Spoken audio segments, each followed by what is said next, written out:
What's going on, everybody? My name is Mickey Tuttle, and I'm going to be talking to you today about child abuse and neglect. I deal with kids every day of the week. Many would consider me not much older than a kid. I'm 20 years old, but I work with youth every week, high school guys, middle school girls, and many of them grew up in households very unlike mine. I never received any type of abuse, anything even close to it, or neglect, or anything like that. I was in a very loving household with two very loving, very godly parents, and I thank the Lord for that every day.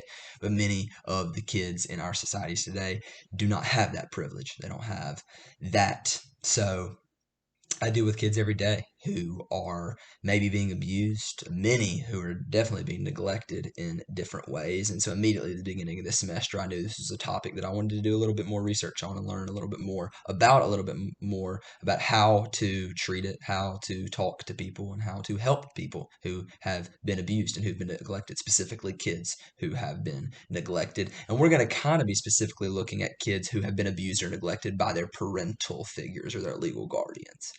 So, child abuse and neglect, what are they? What is it? The definition of child abuse is as follows. Child abuse involves physical, mental, or emotional injury, neglect, sexual exploitation, or any other mistreatment of young people who are under the age of 18. These acts are committed by a person or persons who are satisfying their own lusts or other desires by exploiting vulnerable young people. That's a definition straight out of our textbook, Christian Counseling. That's the definition of sexual abuse. You noticed that the word neglect was actually within that definition, but the more specific definition of neglect is as follows. Neglect is the lack of adequate caregiving. Most often, this is experienced by children, by the elderly, or by handicapped or physically ill people who are unable to care for themselves and who are not given adequate nutrition, supervision, medical care, hygiene, education, or interaction with other human beings. Also, a definition straight out of our textbook. That is what sexual abuse is. That is what neglect is, or not even sexual abuse. That's just child abuse in general. Sexual abuse would obviously fall under the umbrella. As you see from these definitions, neglect falls under the umbrella of child abuse. So the majority of my paper and the majority of my little presentation is going to be focusing on child abuse, but just know when I talk about abuse, when I talk about ways to treat abuse and ways not to treat abuse, those would all also apply to neglect as well, because neglect is simply a specific type of child abuse. Now, it can be very difficult to counsel victims of abuse in general, and it can be even more difficult to counsel young kid victims of abuse for many reasons. One reason is because they're children, and so it may sound horrible to say, but there could potentially be a lack of trust from the counselor's end toward the counselee. Meaning it's hard to just take a kid's word, right? It's a kid, it's a child, it's a young boy or girl.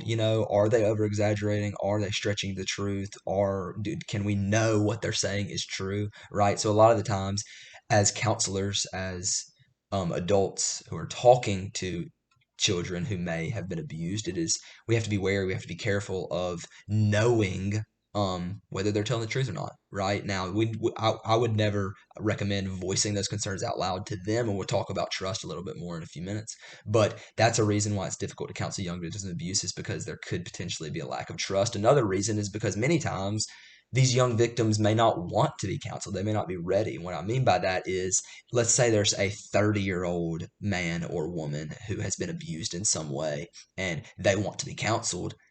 They're going to go get counseled, right? So I know if I'm a counselor and there's a man or woman sitting in front of me who's an adult, they're there because they want to be there. However, if there's a child sitting across from me, he may be there because he has parents or grandparents or guardians who want him there, right? And that's awesome. It's awesome that they have those guardians. It's awesome that they have those men and women in their lives that love them and care enough for them that they want them to be counseled. But just because they're there doesn't mean they want to be there. It doesn't mean they're ready to be counseled. It doesn't mean they want anything to do with you, right? They may think everything's completely fine. They may be in what we would call the denial stage. They may not be ready to be counseled. That makes counseling young victims of abuse scary sometimes, and it can make it difficult. Um, So now, if we were to talk specifically about how to counsel victims of abuse, this is where it gets difficult because a lot of what I say may sound vague. It may not sound extremely specific, but that's because there are so many different types of abuse, varying types of abuse, and varying degrees of abuse within each type. And so not only are there different types of abuse, not only are there varying degrees of abuse within each type, but there are also different types of counseling and different types of treatment that you could treat, different types of therapy that you could treat a child with each of these different types. And that's probably the biggest reason why counseling victims of abuse in general is very difficult to do because there's so many different treatments, so many different methods, and there's so many different types of abuse, varying types and varying degrees, that it can be difficult to know how exactly to treat these victims. What do we do? How do we counsel them? How do we not?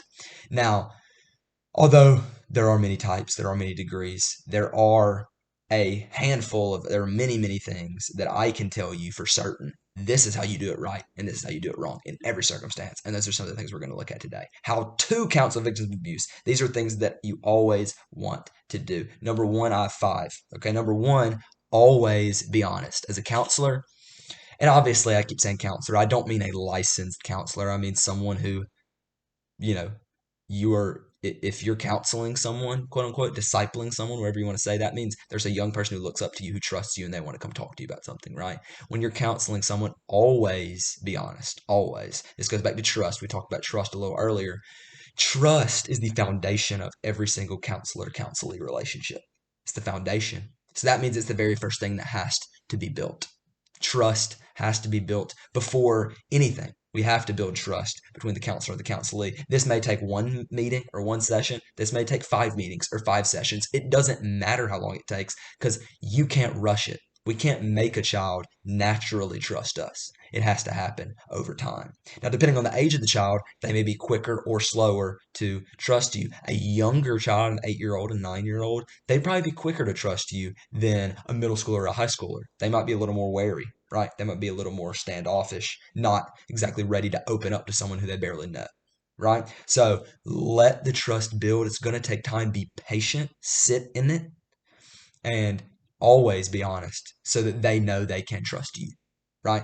That's number one. Always be honest. Build trust. Number two, help the child to express their feelings and to express their emotions. This is an emotion. This is a time of emotional turmoil for these children. It breaks my heart for what any victim of abuse has had to deal with, especially a child. So they're feeling a lot of emotions right now, for sure. And it is our job as the counselor to help them express those, right? They may have bottled them up for a long time. The 3 stages of counseling we call number one is called the impact stage, which is right after the abuse has taken place. A lot of time they're in shock. They are, um, it's a state of shock. You don't really know what happened, sort of. And then stage two is what we call the denial stage, which is when they try to go back to everyday life like nothing happened, right? And maybe for a period of time, it looks like, oh, they're fine. They're not really affected by this. And that's exactly what they want those around them to think. They want them to think they're fine. They're bottling up all their emotions. They're holding it on the inside. And then finally, they'll get to a point after the denial stage where they're ready to be counseled. They're ready to be treated. And it is the counselor's job to help them express those feelings and emotions in outwardly and in a safe environment where they know that they can trust who they're talking to and who they're expressing themselves to. Number three is to restore the child's sense of control. It's a horrible, horrible thing to be abused. And we know that in that moment, they felt like there was nothing they could do about it. They felt completely dominated and they felt completely like they had zero sense of control. It's our job to help them get that back. We do that by allowing them to feel like they are involved in the process of treatment, right? So we ask them, what are some things you think you could do in your own time at home to help yourself express these emotions or help yourself, get your mind off of this, things like that, right? We help them brainstorm with us. Now, obviously, we're the counselor, so we know what's right and we know what's wrong.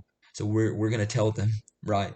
Well, maybe we could do it this way, right? But the point is making them feel like they're involved, making them feel like they have a sense of control. They have some responsibility in what they're doing.